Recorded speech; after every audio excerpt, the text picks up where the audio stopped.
Hey, good to see you again. We'll chat today about one of my Japan experiences, which goes back years and years at Microsoft.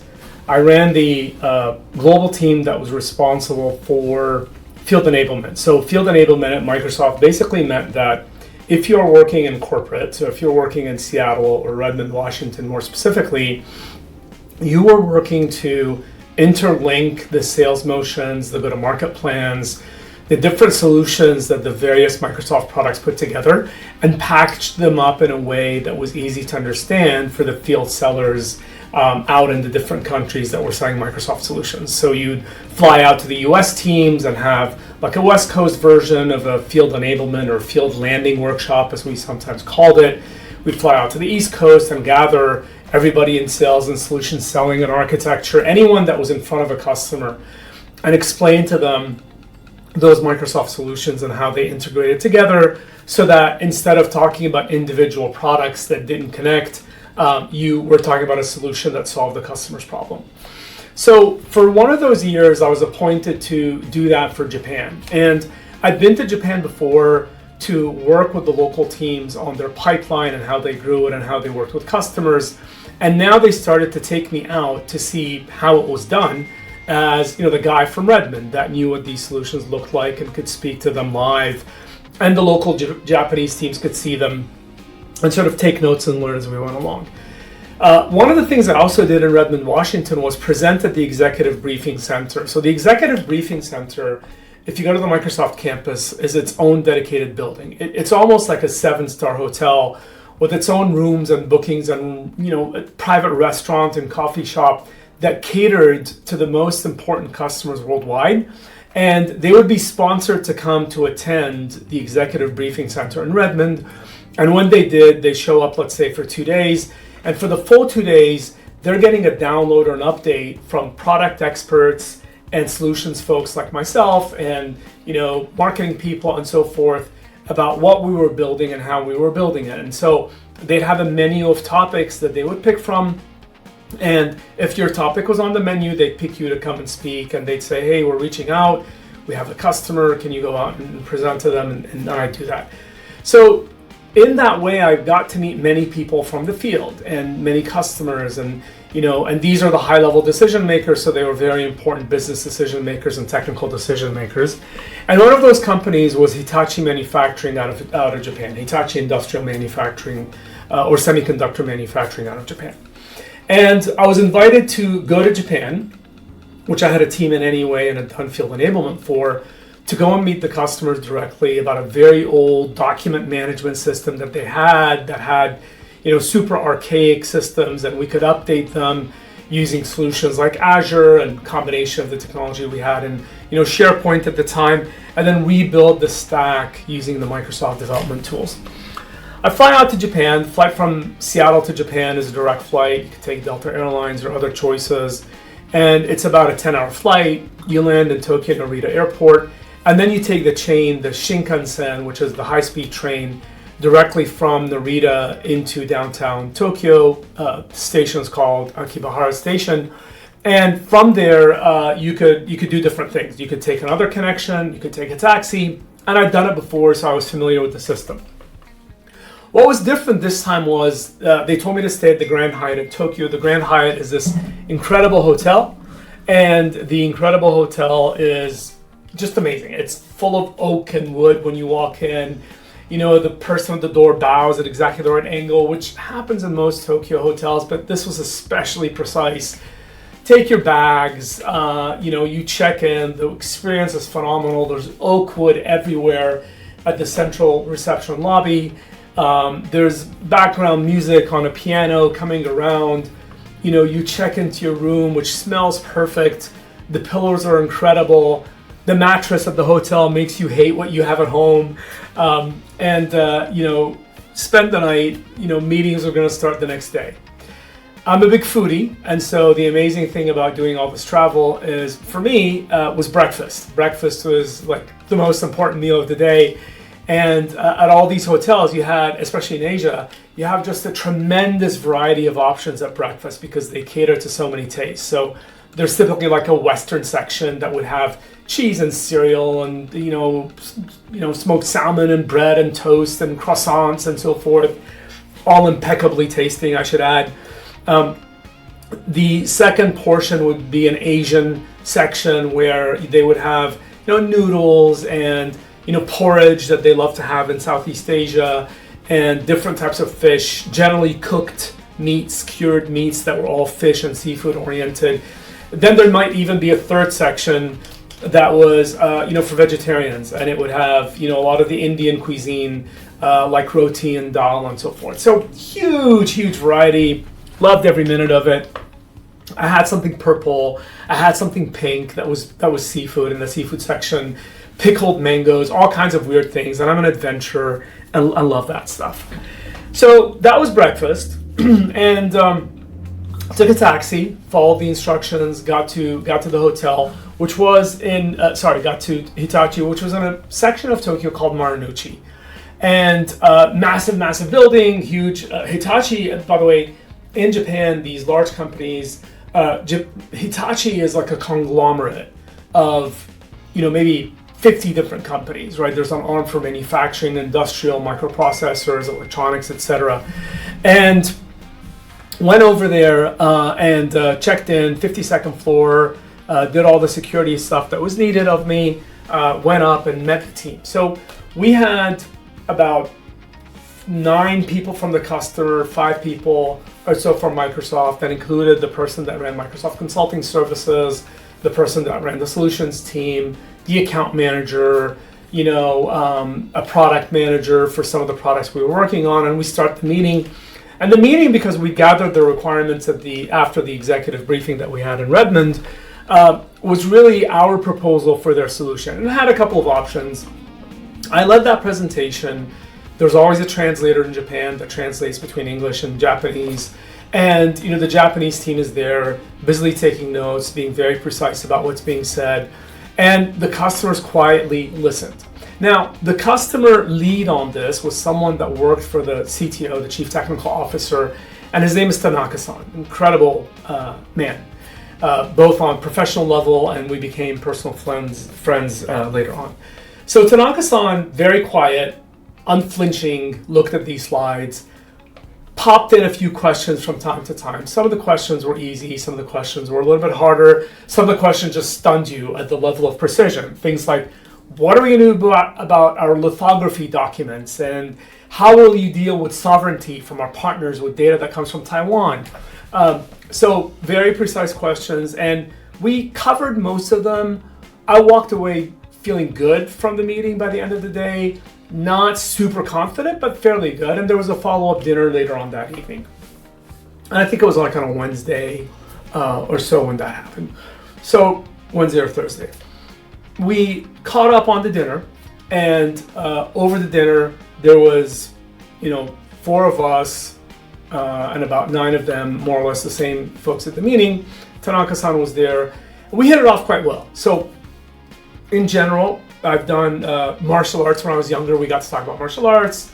We got to talk about older Japanese movies, and I was into the the manga, anime, older Japanese movie scene. Like if you ever seen like The Blind Swordsman and other kind of characters in Japan, particularly in the 60s, 70s era martial arts. I was a fan of these movies, and apparently, as was he. He did Aikido most of his life. And his father was a surgeon in Kyushu. But anyway, we hit it off quite well. So later on that evening, Friday was coming up, and he said, "Hey, what are you doing tomorrow? Have you been to Tsukiji Fish Market?" And I said, "I've been to Tsukiji Fish Market before." The Tsukiji Fish Market in Tokyo is a massive fish market, and it's where they catch all the tuna, catch all the fish, and it is open for tourists. And it's open for tourists really because of the level of auctioneering that happens every early morning when you're in Tokyo. So the action starts about 3 a.m., ends about 4 a.m. By 4 a.m., all the fish is sold. And they have a very specific system for it. I can go through it in more detail, but it's fascinating. The fishermen come back with the fresh loads. The most desired thing is the tuna. So I agreed to meet him there. And he says, I know a really good restaurant. The owner's a friend of mine. We'll have a really great breakfast. I'm like, I'm all in. We go in and we meet. And I got there a little bit early to watch the auctions. You have to get there early because they take you up as a tourist, as a foreigner, non-bidder, so to speak, to the second floor. So you have the right to go in, and it's free. And once you're in, and once they take the number, I can't remember how many people they accommodate, they close, and like you can't get any more. And all you can do is stay quiet and watch the auctions going on below you. So the process is that these fishermen come, they lay out their fish on the tables, and they stand back. Every fish has got a little number next to it. The fishmongers then come out and they look at the fish, and they specifically look at the tuna. They have the right to cut a very small cut in the tuna's tail to determine the level of fattiness and therefore the quality of the tuna before they bid on it.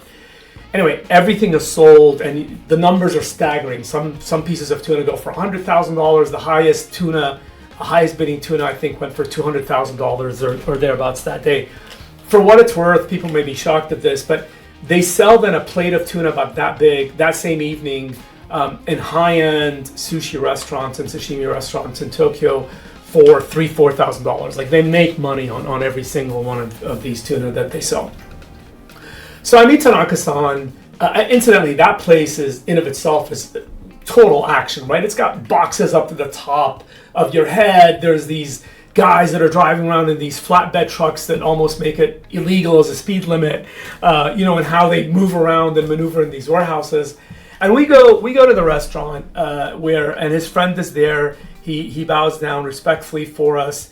There's no menu offered. You basically eat whatever the guy's going to present. So you get some soup at the beginning, you drink the soup, you drink the rice, and you start to eat the fish. He offered us mackerel, he offered us uni, he offered us a whole bunch of things.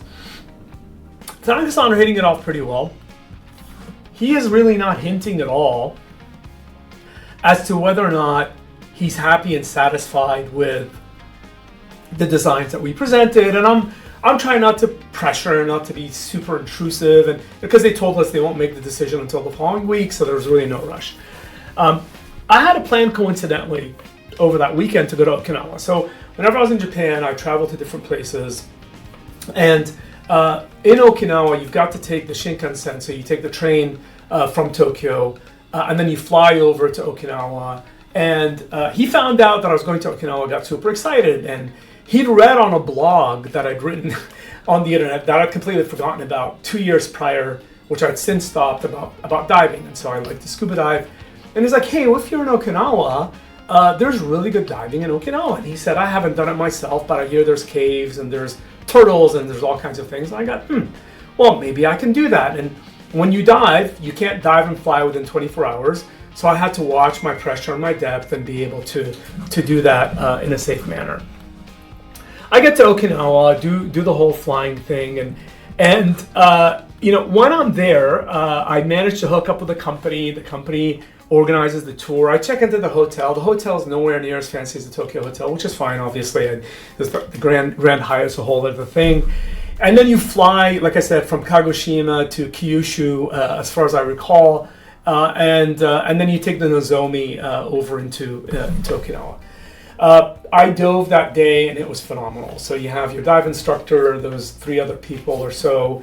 You see turtles the size of coffee tables, just the beautiful corals. There was even a blue cave. Now, cave diving is its own specialization, but the dive master was kind enough where this wasn't a dangerous thing. You could go and peek your head pretty much, put your body in as he looked inside very carefully, and you're able to get out. So we're able to do all of that on that dive, one of the most memorable dives I've done off of the coast of Japan. The other experience now was he Tanaka-san, connected me up. This was literally, I think, the day before, the day I got there, with an old karate master that taught at a school in Okinawa. And so that was a Sunday exercise. He's like, hey, go and talk to this person. I set you up if you're interested. Like, he'd be happy to have you to train you up for an hour. I was like, that's awesome. So I go. Karate was one of the things I did for a short period of time when I was younger, but generally I spent my life in Kung Fu and Taekwondo and those types of things.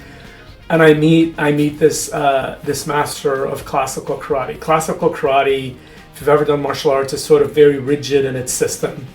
And this older gentleman must have been 70 years old. He's quite a lot older than I was. And he asked me, through cards that he had in English translated from Japanese, do you know a kata? So a kata is a form that you do where you're able to connect punches and kicks and blocks in a way that, you formed the form. You did the form. So I showed him one of my older kung fu forms, and he kind of observed, very respectful, and he said, stand in a horse stance, right, where you look like a horse and you're punching and kicking or whatever. I did that. He kind of adjusted me. Anyway, it was funny because he had a smile on his face. He seemed to get a kick out of it. I don't know, he had the day off, retired, didn't have anything to do except train this weird foreigner that flew in from Tokyo. And so for about an hour, 15 minutes, we were at it. We were training, stretching, push-ups. He was showing me punches and kicks, and I was following him closely. I came out of that worn out, even though I thought it was fun and terrific and amazing. It was just incredible. That evening, I had an amazing dinner at an Okinawan soba shop. And so I love soba and Japanese noodles and, another incredible thing. I just remember a lot of the food that I had smelled like cedar coming out of the dojo. A lot of the pointers I got, by the way, were from that old, Japanese master. Turns out he is actually one of Tanaka-san's friends, of course, fly back to Tokyo on the following day. And we're now having the follow-up team with Hitachi on the Monday or the Tuesday of the following week. And they gave us a nod with some exceptions and changes that we had to make to the design that we had put in front of them. And Tanaka-san then and I were meeting, I think it was the Monday night for the dinner or whatever. And he said something very nice. He was like, listen, I appreciated your honesty. I appreciated how your team presented the solution. The exercises apart from that were pretty much sort of a pseudo test, as can we work together type of test. And it was a phenomenal work together type of test that I'd done because I thoroughly enjoyed it. I guess other people may have been through this type of thing and failed. The pilot was terrific. We encountered some things and some technical decisions that had to be reviewed and the way that we implemented the architecture, but overall it was quite successful. And we shipped it in 6 months, which was pretty much the predetermined period of time that we said we'd do. In September of the following year, I'd actually left Microsoft and went to work at Amazon at AWS. And I still remember that experience, diving near these blue caves, spending the weekends, which were pretty phenomenal in Tokyo. And I got a small package from my good friend Tanaka-san. And the package basically says something like, for the engineer that learned how to bow. And he had this in both English and Japanese. And it was phenomenal. He and I exchanged gifts, and last time we saw each other must have been 5 years ago or so. But whenever I'm having a tough day, I will always pull up that thing and remember the experiences in Marunouchi, the diving in the cave, the older karate instructor and expert that had us going, and all the work that we did to win that deal. Anyway, thank you for listening, and I'll chat to you soon.